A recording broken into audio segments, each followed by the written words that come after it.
এমপির পিছনে দৌড়াইলে মানি পাওয়া যাবে, এমপির পিছনে দৌড়াইলে সমর্থন পাওয়া যাবে। আরে প্রধানমন্ত্রীর পিছনে ঘুরলে কেউ কিছু বলতে পারবে না এলাকায়। বেটা চিনো আমারে, প্রধানমন্ত্রীর পিছে ঘুরি, জানো আমার ব্যাপারে, এমপির সাথে আমি চলি, আমার উপরে কথা একেবারে হাড্ডি গুড্ডি ভাঙ্গে দিমু, হাড্ডি গুড্ডি চোরমার করে দিমু। দুনিয়ার মানুষ, সাধারণতম একজন মানুষ হয়তো এমপির পদ পাইছে, আপনারাই বানাইছেন, আল্লাহর ইশারা ছিল হইছে, তার সাথে চইলা বেটায় বলে কি আমি কার সাথে চলি জানো, আমি কার সাথে ঘুরি জানো, কার সাথে থাকি জানো, ওই রব বুঝাইতে চায়। বেটা তুমি যদি এই গৌরব করো, তুমি যদি এইভাবে মানুষের কাছে তোমার পরিচয় দিয়ে বেড়াও, তবে আমিও বলি এই মানুষগুলোর চিনো, এই মানুষগুলোর ব্যাপারে জানো, এই মানুষদের তুমি দেখছো এরা রবের জন্য আসছে, রবের জন্য বসছে, রবের জন্য, রবের ভালোবাসার বহিঃপ্রকাশ একত্রিত হয়েছে। দুনিয়ার কোনো জাযা না, দুনিয়ার কোনো ক্ষমতা না, দুনিয়ার কোনো পাওয়ার না। কাল কিয়ামতের দিন পুরা পৃথিবীর সামনে বিশাল বড় দুনিয়ার 10 দুনিয়া সমান জান্নাত দিয়া আমি রব সেদিন বলবো, দেখ আমার বান্দা আজকে কি পরিমাণে সম্মানিত হয়েছে। সুবহানাল্লাহ। মুহতারাম হাজিরিন, রবের জন্য যারা একত্রিত হয়ে যায়, দুনিয়ার কোনো সম্মানী ব্যক্তি না, দুনিয়ার কোনো দামি মজমা না, সংসদ ভবনের চেয়ারগুলো না। আল্লাহ বলে জানো তোমাদের ব্যাপারে আসমানে পবিত্র একদল ফেরেশতাদের সাথে গৌরব করি। সুবহানাল্লাহ।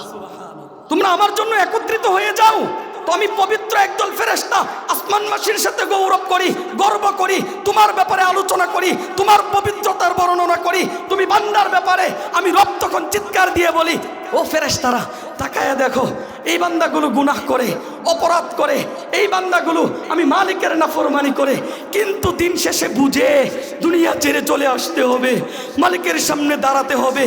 আমি রবের ভয় আছে, আমি আল্লাহর প্রেম আছে, আমি মালিকের শরণ আছে দিলের ভিতরে। আরে দুনিয়ার নিয়ম তো হলো এক বাবার 5টা সন্তান থাকলে একটা সন্তান উচ্ছৃঙ্খল হয়েই থাকে সমাজে, তাই না? একটা সন্তান তো উচ্ছৃঙ্খল হয়েই যায়। তো বাবার সব সময় দৃষ্টি থাকে যে আমার ওই ছোট ছেলেটা কোন জায়গায় গেলেই তো ঝগড়া লাগায় আসে, গেলেই তো ঝামেলা পাকায় আসে, ওই যে জায়গায় যায় ওই জায়গায় সমস্যা বাজায় আসে। কাজেই বাপেরও দৃষ্টি ছোট ছেলের প্রতি, 4 ভাইয়ের দৃষ্টি ছোট ছেলের প্রতি। ছোট ভাইটা কই গেল, ছোট ভাই কই আছে, ছোট ছেলে কোথায় আছে, ছোট ছেলে কোন দিক দিয়ে কোন ঝামেলা বাজায় আসতেছে। কারণ ওই 4 ভাই তো সুশৃঙ্খল, 4টা সন্তান সুশৃঙ্খল, একটা সন্তান অবাধ্য, একটা সন্তান গুমরাহ, একটা ছেলে পথভ্রষ্ট। কাজেই এই পথভ্রষ্টের দিকে বাবার নজর, ভাইদের নজর, ওই রব বুঝাইতে চায় দুনিয়ার মানুষ। তোমরা যারা আমি রবকে চিনো, রবকে জানো, 5 ওয়াক্ত নামাজ পড়ো, রবের কুদরতি পায়ে সেজদা করো, যাকাত দাও, রমজানের রোজা রাখো, আরে হজের সময় হজ পালন করো, তোমাদের ব্যাপারে এত বেশি টেনশন নাই, এত বেশি পেরেশান নাই, এত সুদৃষ্টি নাই। আমার যেই বান্দা নাফরমানি করে, অবাধ্যতা করে, আমি রবকে ছেড়ে দেয়, আমি মালিককে ছেড়ে দেয়, যেই মালিকের, যেই বান্দার সাথে রবের সাথে সম্পর্ক নাই, রব তো 24 ঘন্টা ওই বান্দার দিকে তাকায় আর বলে, যদিও গুনাহ করে বান্দা আমার, যদিও নাফরমানি করে মাহফিলে আসছে, যদিও আমাকে চিনে না, আজকে এই মাদ্রাসার মাহফিলে একত্রিত হয়েছে, ও ফেরেশতারা যাও যাও যাও, সাক্ষী থাকো, মাফ করে দিলাম, মাফ মাফ মাফ। সুবহানাল্লাহ। হাদিসের মধ্যে বলেছেন, আল্লাহ যখন কাউকে ভালোবাসেন দিনের কাজে লাগায়া দেন, আল্লাহ যখন কাউকে ভালোবাসেন দ্বীনি মজমায় নিয়ে আসেন, আল্লাহ যখন কারোর কল্যাণ কামনা করেন জান্নাতি প্যান্ডেলে নিয়ে আসেন, আল্লাহ যখন কারোর ভালো চান তাকে দ্বীনি মজমায় বসায়া দেন, আল্লাহ যখন কারোর মঙ্গল কামনা করেন, কাউকে জান্নাত দিতে চান, জাহান্নাম থেকে বাঁচাতে চান, ওই সমস্ত মানুষগুলোকে এলাকা থেকে নির্ণয় করে বাছাই করে করে আসতে না চাইলেও জোর করে এই জান্নাতি প্যান্ডেলগুলোতে বসায়া দেন। সুবহানাল্লাহ। শুধু তাই না, আল্লাহ তাআলা পৃথিবীবাসীর মাঝে ঘোষণা করে দেন, ও দুনিয়ার মানুষ, জিব্রাইল আলাইহিস সালামের কাছে সর্বপ্রথম ঘোষণা করেন, ইয়া জিব্রাইল, হে জিব্রাইল, এই যে দেলদিয়া নুরানিয়া হাফিজিয়া মাদ্রাসার মাহফিলে আমার কিছু পেয়ারা বান্দা একত্রিত হয়েছে, আমার কিছু ভালোবাসার বান্দা এসে বসেছে, এদেরকে আমি রব ভালোবাসি। সুবহানাল্লাহ। তুমি ওদেরকে ভালোবাসো, জিব্রাইল আলাইহিস সালাম ভালোবাসতে শুরু করেন এবং আসমানবাসী ফেরেশতাদের মাঝে ঘোষণা করেন, ও আসমানবাসী পবিত্র ফেরেশতারা শুনো, তোমাদেরকে বলছি, এই যে দিলদিয়া নুরানি হাফিজিয়া মাদ্রাসার মাহফিলে আল্লাহর কিছু প্যারা বান্দা বসা আছে, এদেরকে ওই রব ভালোবাসেন, আমি জিব্রাইল ভালোবাসি, তোমরাও এদেরকে ভালোবাসো। সুবহানাল্লাহ। আসমানবাসী ফেরেশতারাও ভালোবাসতে শুরু করে। এরপরে এই ভালোবাসা দুনিয়াবাসীর প্রতি, দুনিয়াবাসীর মাঝে একেবারেই ছড়িয়ে পড়ে, দুনিয়ার মানুষ এদেরকে ভালোবাসতে শুরু করে। কাজেই মুহতারাম হাজিরিন, ওই আসমানওয়ালা রব বুঝাইতে চায়, ও দুনিয়ার মানুষ, মেম্বার, চেয়ারম্যান আর এমপি মন্ত্রীর ভালোবাসা পাওয়ার জন্য রাতকে রাত জাগরণ করেছো, দিনকে দিন তার পিছনে দৌড়াইছো, মাসকে মাস চেয়ারম্যানের জন্য ব্যয় করেছো, বছরের পর বছর শুধু এমপির পিছনে দৌড়াইছো, শুধুমাত্র একটু ভালোবাসা পাওয়ার জন্য, নেক নজর পাওয়ার জন্য, প্রশংসার বাণী পাওয়ার জন্য, নিজের জীবনটাকে দুনিয়ার লাইনে সম্মানী করার লক্ষ্যে। কিন্তু বান্দা, এই চেয়ারম্যান, মেম্বার, এমপি মন্ত্রীর ক্ষমতা 5 বছর, আরো গেলে 10 বছর, জোর করে থাকলে 15 বছর, আরো জোর করে দখল করলে 20 বছর। আরে যত দিনেই যাক না কেন, এক সময় ক্ষমতাচ্যুত হয়ে যায়, ক্ষমতা এক সময় শেষ হয়ে যায়, এক সময় কিন্তু একেবারেই এত নিঃস্ব হয় মানুষগুলো, যেগুলো বর্ণনা দিয়ে শেষ করা যাবে না। কাজেই আসমানওয়ালা রব বুঝাইতে চান, দুনিয়ার মানুষের পিছনে না দৌড়াইয়া, চেয়ারম্যান, মেম্বার, এমপি মন্ত্রীর পিছনে না দৌড়াইয়া, তুমি যদি আমি রবকে বুঝার লক্ষ্যে, মালিককে চিনার লক্ষ্যে, আল্লাহর ভালোবাসা পাওয়ার লক্ষ্যে, আল্লাহর প্রশংসা পাওয়ার লক্ষ্যে, আমি রবের জন্য তোমার জীবনের গুরুত্বপূর্ণ সময় থেকে অল্প একটু সময় আমি রবের জন্য ওয়াকফ করতে পারতা, তবে চেয়ারম্যান, মেম্বারের পিছনে দৌড়ান লাগতো না, পুরা পৃথিবী তোমার পিছনে দৌড়াইতো বান্দা। সুবহানাল্লাহ। বুঝলা না বান্দা? কি যে দামি করে তোমারা বানাইছি, কি সম্মান দিয়ে দুনিয়াতে পাঠাইছি, কি পরিমাণে আকাশচুম্বী এক মর্যাদা তোমার জন্য রেখেছি, তুমি জানো না? এজন্যই তো মানুষের পিছনে দৌড়াও, এজন্যই তো দিনকে দিন তুমি শুধু শুধু অযথাই নষ্ট করে দাও।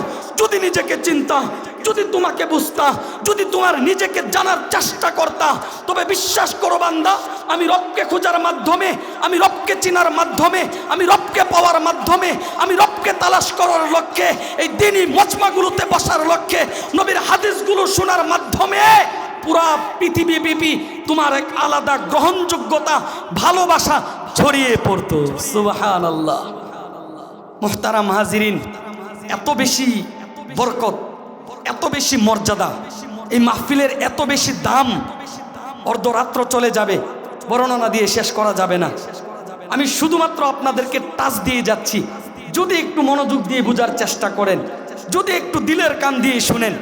এই মজমাগুলো হলো এত দামি, এই মজমাগুলোতে মানুষ গুনাহবর্তী জীবন নিয়ে প্রবেশ করে, একেবারেই গুনাহে জর্জরিত জীবন নিয়ে এই মাহফিলগুলোতে বসে, এই মাহফিলগুলোতে বৈশা কোরআন হাদিসের আলোচনা শুই না, দিলের আহ শব্দের মাধ্যমে, দিলের উহ শব্দের মাধ্যমে বান্দা অনুতপ্ত হয়ে যখন প্যান্ডেল থেকে বের হয়, ওই রব বুঝাইতে চাই, বান্দা ঢুকলা তো গুনাহবর্তী জীবন নিয়ে, প্রবেশ করলা তো একেবারেই গুনাহ দিয়ে জীবনটারে অন্ধকার বানায়া, কিন্তু তুমি জানো না গোপনে, মনে মনে, নীরবে আহ বলার কারণে, উফ বলার কারণে তুমি বান্দাটার 60 বছর 70 বছর মাফ কইরা নিষ্পাপ বানায়া বাসায় পাঠাইয়া দেই। সুবহানাল্লাহ। এই মাহফিলগুলো কারোর নাজাতের জরিয়া হবে, এই মজমাগুলো কারোর জান্নাতের কারণ হবে। এই মাহফিলটা আপনাদের এলাকার জন্য অন্যতম একটা প্লাস পয়েন্ট হয়ে দাঁড়াবে। এই মাদ্রাসার মাধ্যমে কাল কিয়ামতের দিন শত শত মানুষ জান্নাত পাবে। আপনাদের এই মাদ্রাসার বরকতে এলাকা উন্নত হবে, আপনাদের এই মাদ্রাসার বরকতে এই এলাকার মানুষ দিন প্রিয়, ইসলাম প্রিয়, রব প্রিয়, ধর্ম প্রিয়, কোরআন প্রিয় হয়ে উঠবে। আপনাদের সন্তানেরা রবের জন্য তৈরি হবে, মালিকের জন্য তৈরি হবে। আপনাদের এলাকার সন্তানগুলো একসময় পুরো বিশ্বব্যাপী কোরআনের বাণী ছড়িয়ে দিবে। সুবহানাল্লাহ। এমন এক গৌরবময় প্রতিষ্ঠানের এই গৌরবময় মাহফিলে যারা আসবে না, আমার তো মনে হয় কপাল বুঝি পুড়ে গেছে, কপাল বুঝি ছাই হয়ে গেছে। আরে ভাই, আপনার ব্যস্ততার দোহাই দিয়ে মাহফিল থেকে দূরে সরে গেলেন, ব্যস্ততার দোহাই দিয়ে মাদ্রাসা থেকে দূরে সরে গেলেন, ব্যস্ততার দোহাই দিয়ে রব থেকে দূরে সরে গেলেন। অথচ ওই রব বুঝাইতে চায়, বেটা আমি রবের সাথে ব্যস্ততার দোহাই আমি আল্লাহর সাথে ব্যস্ততার দুহাই, আমি মালিকের সাথে ব্যস্ততার দুহাই। যেই রব তোমাকে সৃষ্টি করেছি, যেই রব তোমাকে বানাইছি, যেই রব তোমার সচ্ছলতা দিয়েছি, যেই রব তোমাকে সুতাম দেহের অধিকারী করেছি, যেই রব তোমাকে হাজারো নিয়ামত দান করেছি, আর সেই রবের বেলায় তোমার ব্যস্ততা, সেই আল্লাহর বেলায় তোমার ব্যস্ততা, সেই রবকে দেওয়ার টাইম নাই বান্দা, সেই মালিককে একটু সময় দেওয়ার মতো অবস্থান তোমার নাই বান্দা।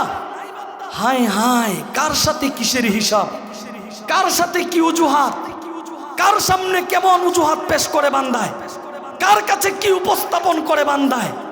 কাজেই মুহতারাম হাজিরিন, মাইকের আওয়াজ যত দূর যাচ্ছে, আমার বিশ্বাস, আমার ইয়াকিন, যাদের ভিতরে ন্যূনতম জ্ঞান আছে, বুদ্ধি আছে, যাদের মস্তিষ্কে ন্যূনতম ওই আসমানওয়ালা রবের প্রতি ভালোবাসা আছে, এরা অন্তত আজকের দিনে কোনো ব্যস্ততার অজুহাত দিবে না, আজকের দিনে কোনো ব্যস্ততার অজুহাত দিয়ে মাহফিল থেকে দূরে সরে থাকবে না। মেরে ভাই, আপনার জীবনে 60 বছর গেছে, 50 বছর গেছে, 40 বছর গেছে, আপনি রবের কাছে হয়তো আপনার নামের লিস্টটি জাহান্নামের কোনো কাতারে আছে, জাহান্নামীদের লিস্টে আপনার নামটা লিপিবদ্ধ আছে। ওই আসমানওয়ালা রব তো বিশাল এক সুযোগ কইরা দিয়েছেন, আপনাদের এলাকার গণ্যমান্য মানুষগুলো এই যে মাহফিলের আয়োজন করেছেন, এই যে এক জান্নাতি প্যান্ডেলের ব্যবস্থা করেছেন, এর মাধ্যমে তো এটাই বোঝা যায় যে যাদের জীবনটা গুনাহে জর্জরিত, গুনাহে কালো হয়ে গেছে, গুনার মাধ্যমে দিল পুরা ছাই হয়ে গেছে, আসো মাহফিলে বসো, রবের কথা শুনো, নবীজির হাদিস শুনো, দিল পরিষ্কার হয়ে যাবে, দিল সাফ হয়ে যাবে। জীবনের হয়তো তোমার আমল নামা এতই দুর্বল, জাহান্নামীদের লিস্টে তোমার নাম আজকের দিনে অল্প সময় রবকে দিয়ে নামটা জান্নাতীদের লিস্টে লেখায়া যাও বান্দা। সুবহানাল্লাহ। মুহতারাম হাজিরিন, এই মাহফিল থেকে কি 500 করে টাকা দেওয়া হবে আপনাদেরকে? 1000, 5000? তো কেন আসলেন? কেন আসলেন বলেন? আল্লাহর জন্যই তো আসছেন, হ্যাঁ, নবীর হাদিস শোনার জন্যই তো একত্রিত হয়েছেন। আরে ভাই, দুনিয়ার সবাই তো স্বার্থ বুঝে, স্বার্থ খুঁজে, স্বার্থের পাগল, স্বার্থের পিছনে দৌড়ায়। এমপির পিছনে দৌড়াইলে মানি পাওয়া যাবে, এমপির পিছনে দৌড়াইলে সমর্থন পাওয়া যাবে। আরে প্রধানমন্ত্রীর পিছনে ঘুরলে কেউ কিছু বলতে পারবে না এলাকায়। বেটা চিনো আমারে, প্রধানমন্ত্রীর পিছে ঘুরি, জানো আমার ব্যাপারে, এমপির সাথে আমি চলি, আমার উপরে কথা একেবারে হাড্ডি গুড্ডি ভাঙ্গে দিমু, হাড্ডি গুড্ডি চুরমার করে দিমু। দুনিয়ার মানুষ, সাধারণতম একজন মানুষ হয়তো এমপির পদ পাইছে, আপনারাই বানাইছেন, আল্লাহর ইশারা ছিল হইছে, তার সাথে চইলা বেটায় বলে কি, আমি কার সাথে চলি জানো, আমি কার সাথে ঘুরি জানো, কার সাথে থাকি জানো। ওই রব বুঝাইতে চায়, বেটা তুমি যদি এই গৌরব করো, তুমি যদি এইভাবে মানুষের কাছে তোমার পরিচয় দিয়ে বেড়াও, তবে আমিও বলি এই মানুষগুলোর চিনো, এই মানুষগুলোর ব্যাপারে জানো, এই মানুষদের তুমি দেখছো, এরা রবের জন্য আসছে, রবের জন্য বসছে, রবের জন্য, রবের ভালোবাসার বহিঃপ্রকাশ একত্রিত হয়েছে। দুনিয়ার কোনো জাযা না, দুনিয়ার কোনো ক্ষমতা না, দুনিয়ার কোনো পাওয়ার না। কাল কিয়ামতের দিন পুরা পৃথিবীর সামনে বিশাল বড় দুনিয়ার 10 দুনিয়া সমান জান্নাত দিয়া আমি রব সেদিন বলবো, দেখ আমার বান্দা আজকে কি পরিমাণে সম্মানিত হয়েছে। সুবহানাল্লাহ। মুহতারাম হাজিরিন, রবের জন্য যারা একত্রিত হয়ে যায়, দুনিয়ার কোনো সম্মানী ব্যক্তি না, দুনিয়ার কোনো দামি মজমা না, সংসদ ভবনের চেয়ারগুলো না। আল্লাহ বলে, জানো তোমাদের ব্যাপারে আসমানে পবিত্র একদল ফেরেশতাদের সাথে গৌরব করি। সুবহানাল্লাহ। তোমরা আমার জন্য একত্রিত হয়ে যাও, তো আমি পবিত্র একদল ফেরেশতা আসমানবাসীর সাথে গৌরব করি, গর্ব করি, তোমার ব্যাপারে আলোচনা করি, তোমার পবিত্রতার বর্ণনা করি। তুমি বান্দার ব্যাপারে আমি রব তখন চিৎকার দিয়ে বলি, ও ফেরেশতারা তাকায়া দেখো, এই বান্দাগুলো গুনাহ করে, অপরাধ করে, এই বান্দাগুলো আমি মালিকের নাফরমানি করে, কিন্তু দিন শেষে বুঝে দুনিয়া ছেড়ে চলে আসতে হবে, মালিকের সামনে দাঁড়াতে হবে। আমি রবের ভয় আছে, আমি আল্লাহর প্রেম আছে, আমি মালিকের শরণ আছে দিলের ভিতরে। আরে দুনিয়ার নিয়ম তো হলো, এক বাবার 5টা সন্তান থাকলে একটা সন্তান উচ্ছৃঙ্খল হয়েই থাকে সমাজে, তাই না? একটা সন্তান তো উচ্ছৃঙ্খল হয়েই যায়। তো বাবার সব সময় দৃষ্টি থাকে যে আমার ওই ছোট ছেলেটা কোন জায়গায় গেলেই তো ঝগড়া লাগায় আসে, গেলেই তো ঝামেলা পাকায় আসে, ওই যে জায়গায় যায় ওই জায়গায় সমস্যা বাজায় আসে। কাজেই বাপেরও দৃষ্টি ছোট ছেলের প্রতি, চার ভাইয়ের দৃষ্টি ছোট ছেলের প্রতি। ছোট ভাইটা কই গেল, ছোট ভাই কই আছে, ছোট ছেলে কোথায় আছে, ছোট ছেলে কোন দিক দিয়ে কোন ঝামেলা বাজায় আসতেছে। কারণ ওই চার ভাই তো সুশৃঙ্খল, চারটা সন্তান সুশৃঙ্খল, একটা সন্তান অবাধ্য, একটা সন্তান গুমরাহ, একটা ছেলে পথভ্রষ্ট। কাজেই এই পথভ্রষ্টের দিকে বাবার নজর, ভাইদের নজর। ওই রব বুঝাইতে চায় দুনিয়ার মানুষ, তোমরা যারা আমি রবকে চিনো, রবকে জানো, 5 ওয়াক্ত নামাজ পড়ো, রবের কুদরতি পায়ে সেজদা করো, যাকাত দাও, রমজানের রোজা রাখো, আরে হজের সময় হজ পালন করো, তোমাদের ব্যাপারে এত বেশি টেনশন নাই, এত বেশি পেরেশান নাই, এত সুদৃষ্টি নাই। আমার যেই বান্দা নাফরমানি করে, অবাধ্যতা করে, আমি রবকে ছেড়ে দেয়, আমি মালিককে ছেড়ে দেয়, যেই মালিকের, যেই বান্দার সাথে রবের সাথে সম্পর্ক নাই, রব তো 24 ঘন্টা ওই বান্দার দিকে তাকায় আর বলে, যদিও গুনাহ করে বান্দা আমার, যদিও নাফরমানি করে মাহফিলে আসছে, যদিও আমাকে চিনে না, আজকে এই মাদ্রাসার মাহফিলে একত্রিত হয়েছে, ও ফেরেশতারা যাও যাও যাও, সাক্ষী থাকো, মাফ করে দিলাম, মাফ মাফ মাফ, সুবহানাল্লাহ, মাফ করে দেন। আল্লাহ বলে, আমি এমন একজন প্রভু, এমন একজন শক্তিধর রব, আমি মাফ করলে পৃথিবীর কারোর কাছে জবাব দিতে হয় না, আমি ক্ষমা করলে পৃথিবীর জবাব চাওয়ার মতো এমন কোনো শক্তি নাই। আমি রব কারোর ব্যাপারে ক্ষমার ঘোষণা করলে পৃথিবীর কোনো মানুষ জবাব চাইতে পারবে না, পৃথিবীর কোনো সৃষ্টি জবাব চাইতে পারবে না, আরে আসমানি সৃষ্টিও জবাব চাইতে পারবে না। আমি রবের উপরে তো কিছু নাই। কাজেই বান্দা, আমি রবের জন্য যারা সময় ব্যয় করতেছো, সময় দিতেছো, রবের জন্য যারা একত্রিত হয়েছো, রবের জন্য যারা আগে আগে মাহফিলে এসেছো, মনে রাখবা, দুনিয়ার কোনো পুরস্কার না, দুনিয়ার আত্মতৃপ্তি না, দুনিয়ার গৌরবময় কোনো মঞ্চ না, দুনিয়ার কোনো পাত্তি না, দুনিয়ার একটু ক্ষমতা না, তোমাদেরকে জান্নাত দিয়ে দিলগুলো ঠান্ডা করবে। সুবহানাল্লাহ। মেরে ভাই, আসলে সময় তো অল্প, কোনটা রাইখা কোনটা বলুম, চলেন আমরা মূল বিষয়বস্তুর দিকে চলে যাই। খুতবায় একটা আয়াত তেলাওয়াত করেছিলাম, ওয়ালাকাদ জিতুমুনা ফুরাদা কামা খলাকনাকুম আউওয়ালা মাররা। পৃথিবীর প্রতিটা মানুষ একদিন মৃত্যুবরণ করবে, এটা তো সবাই একমত, তাই না? বাবার সাথে আমার রুচির ভিন্নতা থাকতে পারে, মায়ের সাথে আমার রুচির মিল নাও হতে পারে, ভাইয়ের সাথে বোনের রুচির মিল হয় না, আপনাদের সাথে আমার রুচি মিলবে না, কিন্তু পৃথিবীর সমস্ত শ্রেণীর মানুষ, সমস্ত ধর্মের মানুষ, সমস্ত ফেরকা একত্রিত করে, ফেরকা বাতিল করে সারা পৃথিবীর যদি পাগলগুলারেও একত্রিত করেন, ওরাও স্বীকারোক্তি দেয় দুনিয়া ছেড়ে চলে যেতে হয়। কুল্লু নাফসিন যায়িকাতুল মাউত, পৃথিবীর প্রতিটা প্রাণীকেই মৃত্যুবরণ করতে হবে। কুল্লু মান আলাইহা ফান, পৃথিবীর অস্তিত্বওয়ালা শুধু মানুষ না, প্রতিটা প্রাণী একদিন অস্তিত্ব হারাবে, অস্তিত্ব শূন্য হবে। ওয়ালাকাদ জিতুমুনা ফুরাদা কামা খলাকনাকুম আউওয়ালা মাররা। এই আয়াতের মাধ্যমে রব বুঝাইতেছে, বান্দা তোমরা আমার নিকটে এসেছো নিঃসঙ্গ অবস্থায়, যেমনটা তোমাদেরকে পৃথিবীতে প্রথমে পাঠাইছিলাম। আল্লাহ বলতেছে, বান্দা আজকে আমার কাছে আসছো নিঃসঙ্গ অবস্থায়, একেবারে শূন্য পকেটে, খালি হাতে, দুর্বল অবস্থায়, একেবারে নলের মতো সোজা হইয়া। কেন বান্দা? তোমারে পৃথিবীতেও পাঠাইছিলাম ঠিক এরকম দুর্বল বানায়া। লালাকা সিন্নুন তাকাতা, বান্দা তোমার দাঁত ছিল কিন্তু কাটতে পারতা না, তোমার দাঁত ছিল না যে তুমি দাঁত দিয়ে কাটবা। ওলা আলাকা ইয়াদুন তাকাতিস, হাত দুইটা ছিল, যখন মায়ের পেট থেকে ভূমিষ্ঠ হয়েছিল হাত ছিল, কিন্তু এই হাতের শক্তি ছিল না, কার্যকারিতা ছিল না। ওলা আলাকা আইনুন তাংজুর, চক্ষু দুইটা ছিল, দৃষ্টি শক্তির কার্যকারিতা ছিল না। ওলা আলাকা ইয়াদুন তাকাতিস ওলা আলাকা রিজুলুন তামশি, বান্দা এই পা দুইটাই তোমার ছিল, কিন্তু তুমি চলতে পারতা না, হাঁটতে পারতা না, দাঁড়াইতে পারতা না। বান্দা ওয়ালা আলাকা আইনুন তাংজুর, এই চোখ দিয়ে দেখতে পারতা, কিন্তু এটার কোনো কার্যকারিতা ছিল না। বান্দা কার্যকারিতা ছিল না। আমি রব সেই সময়ে তোমার প্রতি একেবারেই দয়া করেছি, অনুগ্রহ করেছি। তোমার দুর্বল মুহূর্তগুলোই আমি তোমার দুঃসময়টা পার করে তোমাকে অত্যন্ত শক্তিশালী সুঠাম দেহের অধিকারী বানিয়েছিলাম। সুবহানাল্লাহ। শুধু তাই না, আমি রব আবার বলেছিলাম, ইয়া ইবনা আদম খলাকতুস সামাওয়াতি ওয়াল আরদ, ইয়া ইবনা আদম খলাকতুল আশিয়া ওয়া খলাকতুকা লিআজলি ফালা তাশগল বিমা হুয়া লাক। ও বনি আদম সন্তান, আসমান তোমার জন্য বানাইছি, জমিন তোমার জন্য বানাইছি, পাহাড় পর্বত তোমার জন্য, গাছপালা তরুলতা তোমার জন্য, পুরো পৃথিবী তোমার জন্য। কিন্তু বান্দা, এই পৃথিবীর পিছনে পইরা তুমি আমি রবের থেকে দূরে সরে যাও না বান্দা, আমি আল্লাহর থেকে দূরে সরে যাও না, আমি মালিক থেকে গাফেল হয়ে যাও না বান্দা। মনে রাখবা, তুমি যদি মালিকের নাফরমানিও করো, অবাধ্যতাও করো, মালিকের সাথে বিরোধিতাও করো, এরপরেও সকালবেলার সূর্য উঠবে, আলু দিবে। ভালো লোকেও আলু পাইবা, মন্দ লোকেও আলু পাইবা। এমন হওয়াটা আমি আল্লাহর নম্রতা, দুর্বলতা না। এমন হওয়াটা আমি তোমাদের প্রতি মমতা, উদাসীনতা না বান্দা।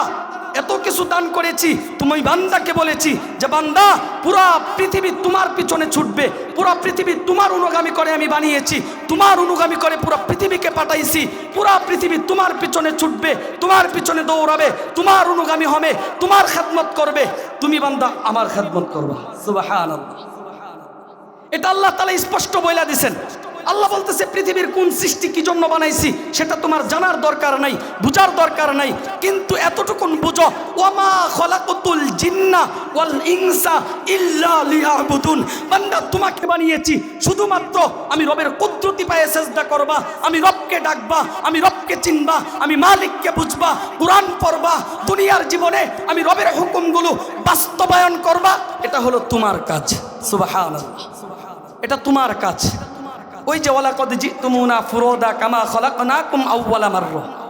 আল্লাহ বলতেছে, বান্দা, এই ক্ষণিকের জীবনে সমস্ত অসহায়ত্ব দূর করে অত্যন্ত শক্তিশালী মানুষ বানিয়েছিলাম, তোমার প্রতি সহায় হয়েছিলাম, তোমাকে সমস্ত প্রশ্ন আউট করে দিয়েছিলাম। তবে বান্দা, দুনিয়ার জীবনে তোমার এত বেশি ফিকির ছিল, 60 বছরের জীবনের জন্য রাজপ্রাসাদ নির্মাণ করেছিলা, বিল্ডিং নির্মাণ করেছিলা, বিঘার বিঘা সম্পত্তি তোমার নামে এঁকেছিলা। বান্দা, ব্যাংক ভর্তি টাকা ছিল, ব্যাংক অ্যাকাউন্টে টাকা ছিল, লক্ষ কোটি টাকার মালিক ছিল। বান্দা, তোমার দুনিয়ার জীবনে এত বেশি ফিকির ছিল, এত বেশি দুনিয়া নিয়ে তোমার পেরেশানি ছিল যে কেমন যেন তোমাকে দেখলে মনে হইতো দুনিয়াই বুঝি আসল গন্তব্য, দুনিয়াই বুঝি আসল টার্গেট, দুনিয়াই বুঝি তোমার চিরস্থায়ী থাকার জায়গা। এত পরিমাণে মেহনত করেছিলা। কিন্তু বান্দা, আমি রবের একটা প্রশ্ন আছে, আমি রবের একটা জবাব আজকে তোমাকে দিতে হবে। যেই দুনিয়ার জন্য 10 তলা বিল্ডিং নির্মাণ করলা, যেই দুনিয়ার জন্য কোটি টাকা দিয়ে ব্যাংক ব্যালেন্স তৈরি করলা, যেই দুনিয়ার জন্য বিঘার বিঘা সম্পত্তি তোমার নামে লিখে নিলা, সেই দুনিয়ার অর্থ করি বাড়ি গাড়ি সব কিছু রেখে আমি রবের কাছে চলে আসতে হয়, এতটুকুন বুঝতা। এরপরেও দুনিয়াটাকে এভাবে সাজাইছিলা, এভাবে গড়েছিলা, আফসোস নাই, কোনো ব্যথা নাই। বান্দা, আমি রবের জন্য কি করেছিলাম সেটা আজকে জবাব দাও। আমি রবের জন্য কি নিয়ে এসেছো সেই ব্যাপারে তুমি আমার কাছে আজকে স্বীকারোক্তি দাও। সেই ব্যাপারে আল্লাহ তাআলা প্রশ্ন করবেন, আতাইতুকা হাওয়ালতুকা আনআমতু আলাইক। বান্দা, তোমাকে ক্ষণিকের জীবনে রাজত্ব দিয়েছিলাম, টাকা পয়সার বাড়ি গাড়ির মালিক বানিয়েছিলাম, অর্থবিত্তের মালিক বানিয়েছিলাম, দন্দৌলতের মালিক বানিয়েছিলাম, এলাকার ব্যক্তিত্ব বানিয়েছিলাম, সম্মানী বানিয়েছিলাম। এত কিছু রাইখা আজকে শূন্য পকেটে কেন, শূন্য হাতে কেন? মানিকগঞ্জ থেকে আপনাদের চাঁদপুরে আসছি, পকেটে টাকা অতিরিক্ত আছে, এখনো অতিরিক্ত আছে। কেন? লাগতে পারে, প্রয়োজন পড়তে পারে, রাস্তায় কোনো বিপদ আসতে পারে, রাস্তায় যে কোনো ঝামেলা হইতে পারে। এই জন্য যেই টাকাটা প্রয়োজন এরও অতিরিক্ত পকেটে আছে, কারণ যদি লেগে যায়, যদি প্রয়োজন পড়ে, তো এই সামান্য 4 ঘন্টা সময় লাগে মানিকগঞ্জ থেকে এই চাঁদপুরে আসতে। এই এতটুকুন 4 ঘন্টা সময়ের জন্য আলাদা ফিকির আছে, আলাদা চিন্তা আছে। তোমার এই 4 ঘন্টার প্রস্তুতি স্বরূপ মজবুতভাবে পকেটে রাইখা দিছো। বান্দা, অনন্তকালের জীবনের জন্য যেই জিন্দেগির সূচনা আছে, কোনো শেষ খুঁজে পাওয়া যায় না, যেই জীবনের সূচনা হয় মৃত্যুর মাধ্যমে, যেই জীবনের শুরু হয় দুনিয়া থেকে চলে যাওয়ার মাধ্যমে, এর কোনো শেষ কুল কিনারা খুঁজে পাওয়া যায় না। এই পৃথিবীর কোনো মানব এর শেষকৃত্য খুঁজে পায় না। এর জন্য কেন কোনো প্রস্তুতি নাই? এর জন্য কেন তোমার কোনো আগে থেকেই কোনো ফিকির নাই? এর জন্য কোনো সম্বল কেন তোমার পকেটে নাই? আজকে শূন্য পকেটে কেন, খালি হাতে কেন, দুর্বল অবস্থায় কেন, সোজা হয়ে কেন আজকে বাঁকাতরা হয়ে আসলা না? ব্যাংক ব্যালেন্স নিয়ে আসলা না? অর্থকড়ি নিয়ে আসলা না? আরে বাড়ি গাড়ি নিয়ে আসলা না? আমি রবের জন্য নিয়ে আসলা না? হায় হায় বান্দা, তোমাকে ভেবেছিলাম পৃথিবীর শ্রেষ্ঠতম মস্তিষ্কওয়ালা মানুষ। তুমি ঠিকই পৃথিবীর শ্রেষ্ঠতম মস্তিষ্কওয়ালা মানুষ ছিলা, শুধুই দুনিয়ার জন্য, শুধুই তোমার এলাকার জন্য, শুধুই তোমার পরিবার বর্গের জন্য, শুধুই তোমার ছেলে মেয়ের জন্য, শুধুই তোমার রক্তের সম্পর্কের মানুষদের জন্য, সবার জন্য করলা বান্দা। এলাকাবাসীর জন্য করলা, ছেলে মেয়ের জন্য করলা বান্দা, দেশবাসীর জন্য করলা বান্দা। নিজের জন্য কিছু নাই, নিজের জন্য কিছুই করলা না বান্দা, নিজের জন্য কিছুই নিয়ে আসতে পারলা না বান্দা। পৃথিবীর প্রতিটা মানুষ তখন প্রতি উত্তরে বলবে, মালিক জামাতুহু ওয়া সামারতুহু ওয়া তারাকতুহু আকসারু মা কানা ফারজিনি আতাকা বিহি কুল্লি। মালিক, দুনিয়ার জীবনে সঞ্চয় করেছি, বৃদ্ধি করেছি, বহুগুণে বাড়াইয়া রাখা আপনার কাছে আসছি। মালিক, একটাবার অনুমতি দেন, আমি দুনিয়াতে যাব। যেই অর্থ করি আমার কাজে আসে না, যেই আপনজন কাজে আসে না, যেই জমি জমা কাজে আসে না, যেই বিল্ডিং কাজে আসে না, আজকের এই ভয়াবহ দিনে আমার যেহেতু দুনিয়ার কোনো বস্তু কাজে আসে না, আমি সব কিছু আপনার জন্য নিয়ে আসব। এই দিলদিয়া নুরানিয়া হাফিজিয়া মাদ্রাসায় ওয়াকফ করে দিব আমার জমি জমা, এই মাদ্রাসায় আমার সমস্ত টাকা পয়সা দিয়ে দিব। এই মাদ্রাসার জন্য আমার জীবনের, আমার কর্তৃত্ব, আমার টাকা পয়সা, বাড়ি গাড়ি, ব্যাংক ব্যালেন্স শুধুই আপনার জন্য। আপনি রবের ভালোবাসা পাওয়ার জন্য, আমার এই বিপদের মুহূর্তটা পার করার জন্য আপনার নামে লিপিবদ্ধ করে দিব, আপনার নামে লিখে দিয়ে দিব। রব তখন প্রতি উত্তরে বলবেন, বান্দা আমি জানতাম তুমি এমনটাই করবা, আমি বুঝতাম তুমি আফসোস করবা, আক্ষেপ করবা, তুমি সেদিন উজর আপত্তি পেশ করবা। এই জন্য আমি রব তো আগে থেকেই তোমাকে সতর্কবাণী, আমি রবের কালাম কোরআনের অংশ বানায় পাঠায়া দিছিলাম। ইন্নামা ইউআখিরুহুম লিয়াউমিন তাশখাসু ফীহিল আবসার। বান্দা, তোমাকে সুযোগ দিয়ে রেখেছি নির্দিষ্ট একটা সময় পর্যন্ত, নির্দিষ্ট একটা মুহূর্ত পর্যন্ত। এই চোখ দুটা বন্ধ হয়ে গেলে পৃথিবীর সমস্ত শক্তি তোমার একবারে আয়ত্তের বাহিরে চলে যাবে। আফসোস করবা, উজর আপত্তি পেশ করবা, আক্ষেপ করবা, আজকের দিনে কিছুই কাজে আসবে না। সুযোগ একদিন ফুরিয়ে যাবে, হায়াত একদিন শেষ হবে। আমি রব অত্যন্ত কড়াকড়ি ভাবে তোমার হিসাব নিমু। আমি রবের সামনে আসবা বান্দা, আমি মালিকের সামনে দাঁড়াবা বান্দা। মালিক চিনলা না, যার টাকাও, যার টাপরও, যার জমিনে বসবাস করো, দিন শেষে তারই চিনলা না, তারই বুইলা গেলা। বেটা জানো, তোমরা যখন গুনাহ করো, তোমরা যখন অবাধ্যতা করো, তোমরা যখন আমি মালিকের নাফরমানি করো, যদিও দুনিয়ার কোনো মানুষ বলে না, যদিও পৃথিবীর কেউ জানে না, কম্বলের নিচে গুনাহ করো, খেতার নিচে গুনাহ করো, রাতের আধারে গুনাহ করো, নিরালায় নির্জনে গুনাহ করো, তোমরা জানো না বান্দা, এই পৃথিবীর বিভিন্ন সৃষ্টি আমি রবের কাছে বিচার দায়ের করে, আমি মালিকের কাছে নালিশ করে। মা মিন ইয়াউমিন ইল্লাল বাহরু ইস্তাযিনু রাব্বাহু আইয়াগুরকা ইবনা আদম। সমুদ্রের পানি চিৎকার দিয়ে তুমি নাফরমানের বিরুদ্ধে বলে, তুমি গুনাহগারের বিরুদ্ধে বলে, মালিক আপনার এই বান্দা আপনার জমিনে বসবাস করে, আপনার রিজিক ভক্ষণ করে, আপনি মালিকের নাফরমানি করে সহ্য হয় না, একটাবার অনুমতি দেন, আপনার বান্দাকে ধ্বংস করে দেই, আমি সমুদ্রের তলদেশে নিয়ে শেষ করে দেই। ওয়াল আরদু তাস্তাযিনু মিন, এই জমিন আমার বিরুদ্ধে, আপনাদের বিরুদ্ধে চিৎকার কইরা ওই মালিকের কাছে বিচার দায়ের করে। মালিক আপনার জমিনে বুক ফুলায়া চলে, গুনাহ কইরা একেবারে গর্বের সাথে চলে, একটাবার অনুমতি দেন না, জমিন পরিবর্তন কইরা মাটি চাপা দিয়া আপনার বান্দাটারে শেষ কইরা দেই। ওয়াল মালাইকাতু তাস্তাযিনু ফীহি আন তাআজালাহু ওয়া তাহলাকাহু। ওই আসমানবাসী ফেরেশতারা রবের কাছে চিৎকার দিয়ে বলে, ও মালিক আপনারটা খায়, আপনারটা পরে, আপনার জমিনে বসবাস করে, আপনি মালিকেরই নাফরমানি করে, আর সহ্য হয় না, আর ধৈর্য ধরতে পারি না, অনুমতি দেন, শেষ করে দিমু, ধ্বংস করে দিমু, নিস্তে নাবুদ করে দিমু। রব তখন বলেন, ফাইন কানা আবদুকুম ওয়া শানুকুম বি। ও ফেরেশতারা যাও যাও যাও, এই বান্দাগুলো যদি তোমাদের সৃষ্টি হয়ে থাকে, তোমাদের বানানো হয়ে থাকে, তবে যাও তাদেরকে মেরে ফেলো, ধ্বংস করে দাও, নিস্তে নাবুদ করে দাও। ওয়া ইন কানা আবদি, আর যদি এই বান্দাগুলো আমি রবের সৃষ্টি হয়ে থাকে, আমি রবের পাঠানো হয়ে থাকে, আমি রবের পাঠানো হয়ে থাকে, ফামিন্নি ওয়া ইলা আবদি, তবে বিষয়টা আমি আর আমার বান্দার ভিতরে সীমাবদ্ধ। জমিন তুমি হস্তক্ষেপ করবা না, ফেরেশতা তুমি হস্তক্ষেপ করবে না, এই সাগর তুমি, সমুদ্র তুমি হস্তক্ষেপ করবা না। আমার বান্দা 60 বছরের সময় পাইছে, 60 বছর হায়াত পাইছে, 59 বছর গুনাহ করবে, 59 বছর 29 দিন। আরে বান্দা 29 দিন গুনাহ করবে, মৃত্যুর একদিন আগেও যদি আমার এই বান্দাটা চোখের এক ফোঁটা পানি রাইখা যাইতে পারে, চোখের এক ফোঁটা পানি জমিনে রাইখা দিতে পারে, তবে আমি রব বলি ইন আতানি লাইলান কবিলতুহু। বান্দা রাতের আধারে তাওবা করলে আমি রব কবুল করে নেই। ইন আতানি নাহারন কবিলতুহু, দিনের আলোতে তাওবা করলে সেটাও আমি কবুল করে নেই। আরে বান্দা অনুতপ্ত হৃদয়ে এক ফোঁটা চোখের পানি ফলায়া দেখো না বান্দা, গফারতু লাকা ওয়া উবালি, তোমার সারা জিন্দেগি ধুয়ে মুছে পরিষ্কার কইরা তুমি গৌরবময় এই দামি বান্দাটারে জান্নাতে পাঠাবো। সুবহানাল্লাহ। মুহতারাম হাজিরিন, আলোচনা অনেক লম্বা ছিল, চাইলেও কোনোভাবেই আমি ফিনিশিং দিতে পারলাম না, এটার কোনো ফিনিশিং আমি আনতে পারলাম না, সময়ের সংক্ষিপ্ততা, নামাজের টাইম হয়ে গেছে।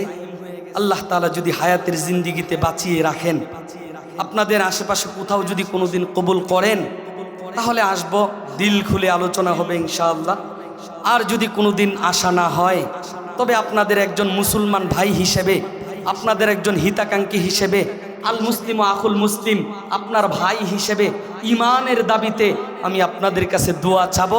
আপনাদের জন্য বিশেষভাবে দিল থেকে দোয়া করব, আল্লাহ তাআলা যেন আমাকে, আপনাকে, আমাদের সবাইকে শুধুমাত্র দ্বীনের জন্য, ইসলামের জন্য, কুরআনের জন্য, জান্নাতের জন্য, আল্লাহর নৈকট্যপ্রাপ্ত বান্দা হওয়ার জন্য তৌফিক দান করেন। সকলেই বলুন আমিন।